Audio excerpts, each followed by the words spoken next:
No, I heard that you were meaning to get in touch with me, but then I heard you were dead. And I also heard that you were a king, and various other things. But the fact is, this is what people fear. Now I got the information that I need, and now I have to break your neck. It's just the way it is. I'm just a messenger. Welcome back, everyone. It's Charlie. This is going to be my new Marvel Phase 4 video. You probably heard the news in the past week. Marvel has plans to bring a version of Thanos back in future movies, so we'll break it down. There's a whole bunch of Easter eggs. It's not quite what you would expect, but Josh Brolin did say many times he would love to come back for more Thanos after Avengers Endgame, so I'll explain what this means and the projects that they're talking about bringing him back for. If you're new to the channel, be sure to subscribe to get all the videos. We'll do a new Amazon giveaway. All you have to do to enter is be a subscriber and let me know where you want to see Thanos come back in future movies.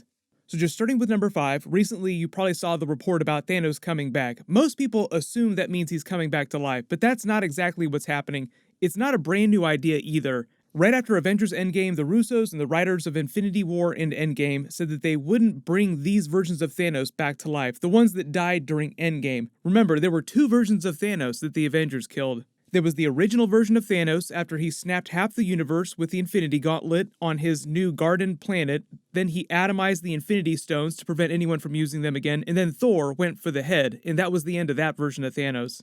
Then the second version of Thanos was the one from 2014 that time traveled into the future to this battlefield. Iron Man snapped him away along with his army from 2014 using the Nano Infinity Gauntlet. And I am Iron Man. So now you're probably starting to understand the logic of how Thanos is actually coming back in a movie eventually. It'll be a Thanos from the past, before Infinity War and Endgame.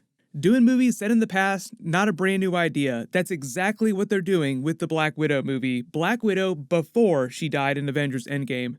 So number 4, the first project being talked about at Marvel is bringing him back during the Eternals movies as a younger version of Thanos before he got super thick and started his quest to balance the universe.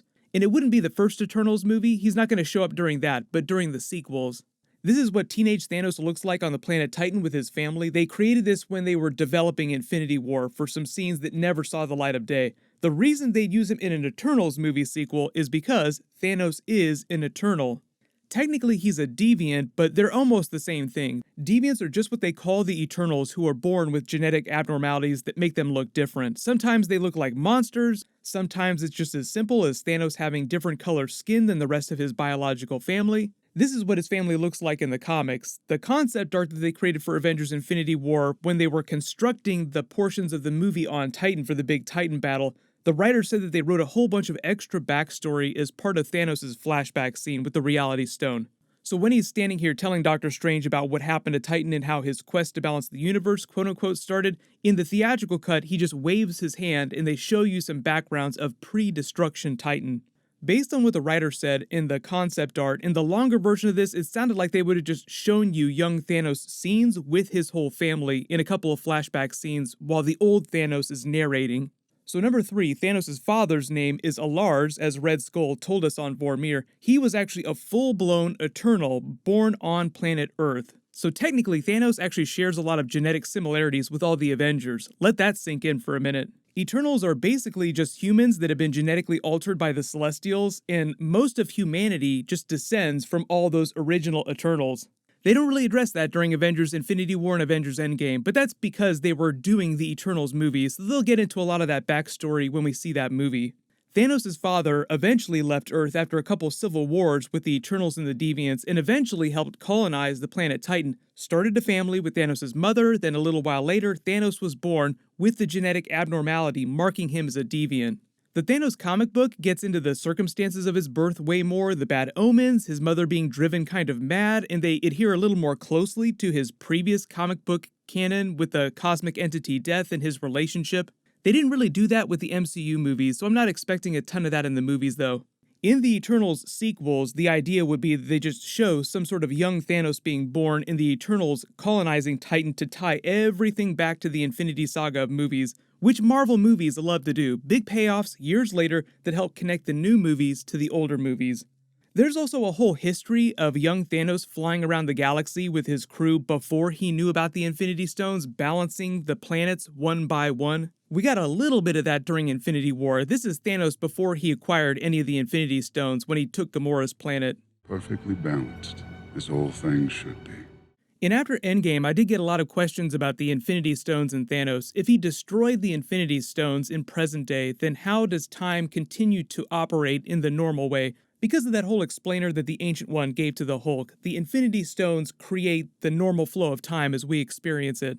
The way the writers of the movie and the Russos explain it is that the stones themselves still exist in atomized form, so they're still within the universe. It's just the form that they exist in now is unusable by other people.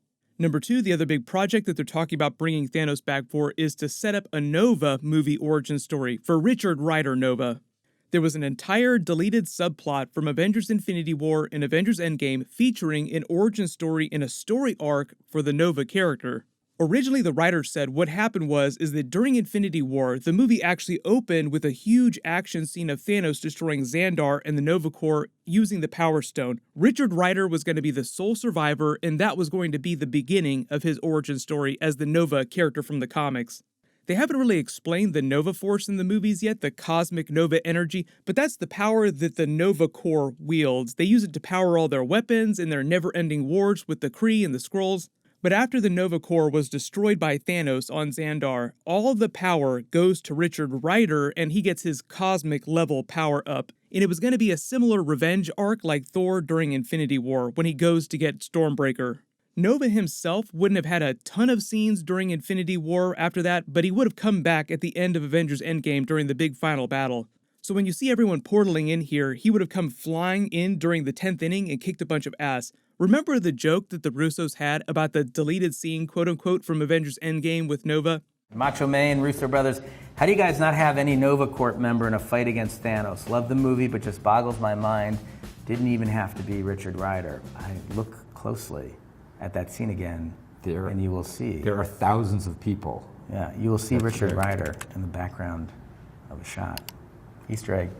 Even though that clip is them mostly joking because there is no Nova in the theatrical cut of Avengers Endgame, no matter how much you zoom and enhance, you won't find him there. The whole idea is that there was a version of the movie during the development process where Nova was in this scene. So that's mostly the Russos just joking about that.